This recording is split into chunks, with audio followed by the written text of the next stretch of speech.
Welcome everybody to this meeting on the Khartoum Process on the protection of women and girls on the move from Africa to Europe. Sweden is pleased to co-host this meeting together with Kenya. Ensuring that women and girls can enjoy their fundamental human rights is both an obligation within the framework of international commitments and a prerequisite for reaching peace, security and sustainable development. The Khartoum Process is a unique framework. It allows us partners to discuss migration in a comprehensive and balanced way in the spirit of partnership and shared responsibility. It gives us the opportunity to identify common priorities, to develop operational and practical cooperation.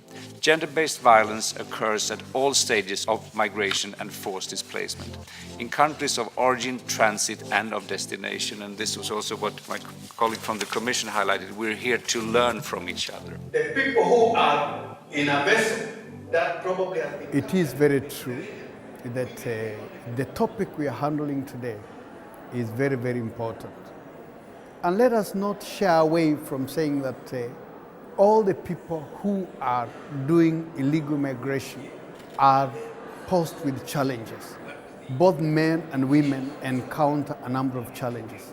But because of the nature of the female, they are likely to encounter more challenges than men. And for that matter, women and girls need to be given a special attention. Boys and men get a lot of physical violence. They're forced into labor. They are also trafficked as well. But there's more evidence that women and girls experience even higher amounts of violence. Today's thematic meeting in Stockholm on women and girls on move from Africa to Europe has a special importance. Not in the sense that this is the only group on move, but then these are a special group within a wider group, a bigger migration group. These are the most vulnerable groups. Vulnerable in the sense that they are easily exploited, sexually abused, easily trafficked, and as the result, of course, as I said, they are part of a bigger group, but then being vulnerable.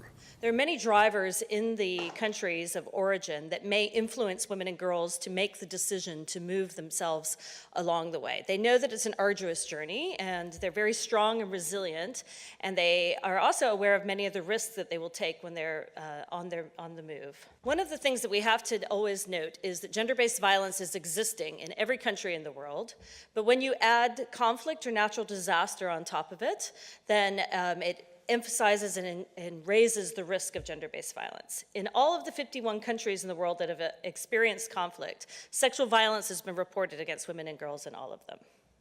Particularly vulnerable are adolescent girls.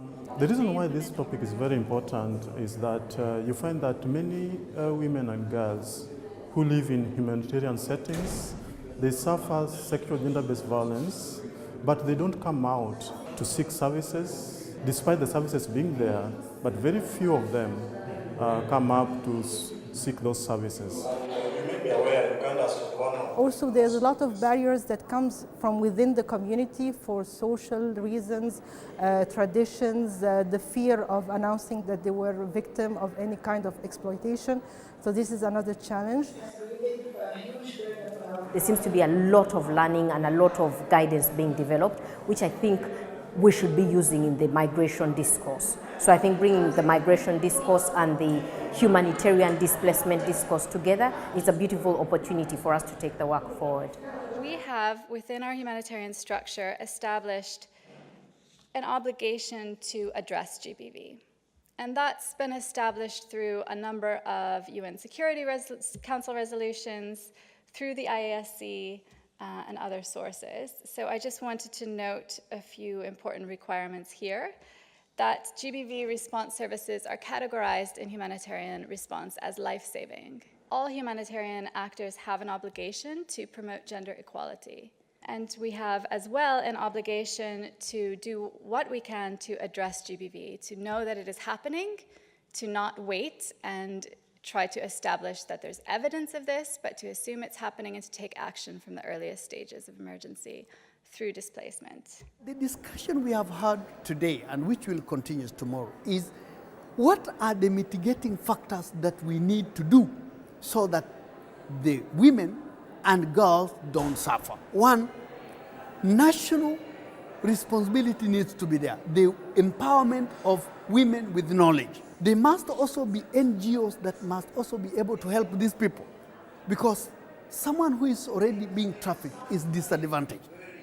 Of course, there is also the challenge of having the national capacity to deal with this kind of challenges, and we're trying, as Egypt, now we're working on what we call the standard operational procedures that basically works on what every institution has to work on it when a woman or a girl is at risk. We have found out, for example, to show the complexity of this exercise, that we have almost 26 agencies involved, starting from the people on the borders, the police and the defense, up to the social workers, up to the NGOs, up to...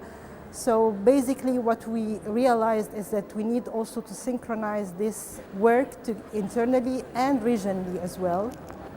Some of the recommendations I'd make for the Khartoum process, one is to ensure that as we discuss the migration flow and how to protect women and girls on the move, we also look at the refugee perspective, because within the refugee perspective there are certain international obligations that member states have, and that can provide protection for women and girls, specifically those who've been victims of sexual and gender-based violence. So it's important to make sure that these international obligations on access to asylum and international protection can be used to protect women and girls.